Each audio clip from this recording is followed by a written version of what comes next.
विपदपूर्ण भाव में डाला अटोरे यात्रा करुछंती प्यारेड कैडेट कौनसी नियम को केमिति बेखातिरी करुछंती स्कूल शिक्षक।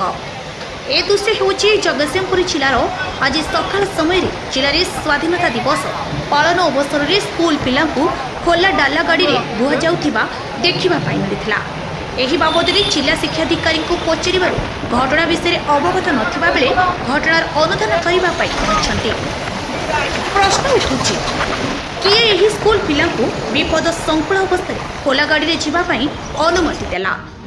छोट छोट पिला किभली परिस्थिति रे खोला गाड़ी में जावाई अनुमति पाइले ताकू नहीं प्रश्न उठिछि। जदि छोट छोट पिलांकर किछि घटी थांता दायी किए होई थांता तेबे एही स्कूल पिला केउ स्कूलर ताहा जଣା पड़े नाही। जगतसिंहपुर जिलारू संग्राम किशोर पटनायक रिपोर्ट आवाज ओडिशा।